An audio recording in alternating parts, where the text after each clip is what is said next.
Look, a nigga fell on his ass plenty times, but guess what? I'ma get up and shine.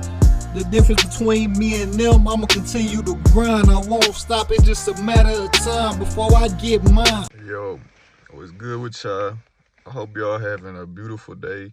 Actually, I know y'all are having a beautiful day. Today's video is going to be about finding your passion, aka your purpose. I believe your passion is your purpose. Whatever you're talented at, I believe that's what you were sent here to do.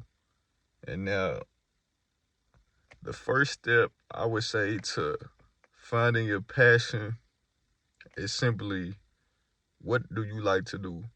What are you really fluent in? What do you enjoy doing? What do you do that doesn't feel like you're doing work? It just feels like you're playing. It feels like you're enjoying yourself. And that could be anything. Some people are musicians. Some people are videographers. Some people are photographers. Some people are athletes. But to find out what your purpose is, you should also look back at your childhood. What are some things you enjoy doing in your childhood? If you can't remember, ask your parents. And sometimes our childhood it may not be very vivid because we may have experienced some things that made us block out our childhood. So if you can't remember those things, then you may need to ask your parents, or you may need to dig deep within yourself to figure those things out. It's vital that you find out your passion, because you don't want to be doing something that doesn't fulfill you. You don't want to die doing something that doesn't make you happy. You want to die knowing you did what you love to do. For example, me, myself, I was very good at track in high school. We won state my senior year, and a lot of people supported me. A lot of people, they were pushing me to go to college and be this athlete and do these great things.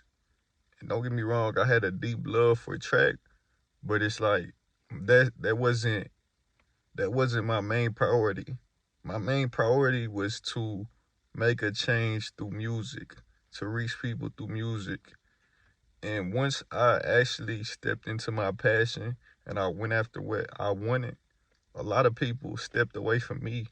A lot of people stopped believing in me. And don't take that personal when that does happen. A lot of people in your family might push you to go to college because they think that's what's best for you. They might think that's the only way.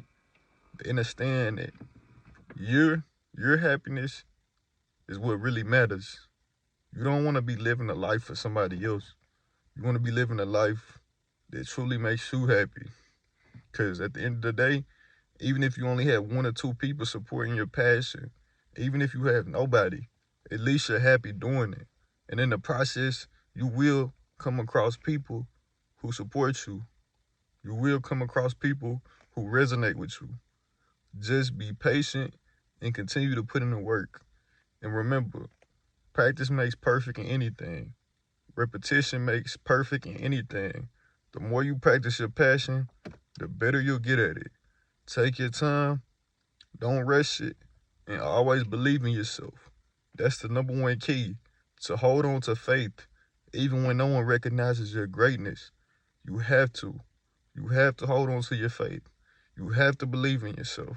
Never be scared to go after that thing. Never be scared to commit to that thing that you love. Fear isn't real. Fear is all in your head. You are great at what you do. That's why you have a passion for it. That's why your heart is calling you for it.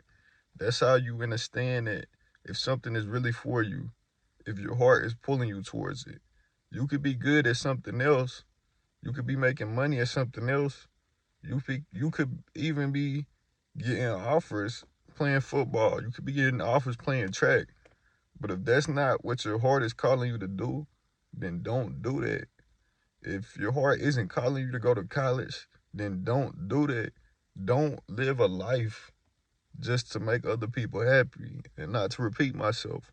But I think that is something that really needs to be emphasized because I feel for that trap and I don't regret it because I'm glad I experienced it and got to realize that, hey, this isn't for me in this time of my life right now. That doesn't mean that you can't go back and do it later on, but you have to really take time for yourself. After high school, take time for yourself and see. Maybe 1 or 2 years, take time for yourself and see, what do I really want? Because our whole life, we're forced to go to school. Our whole life, we're forced to stay in this workstation and be a robot. So really take time to yourself and dig within yourself and figure out, what do I really want? What does my heart really desire? What really makes me happy?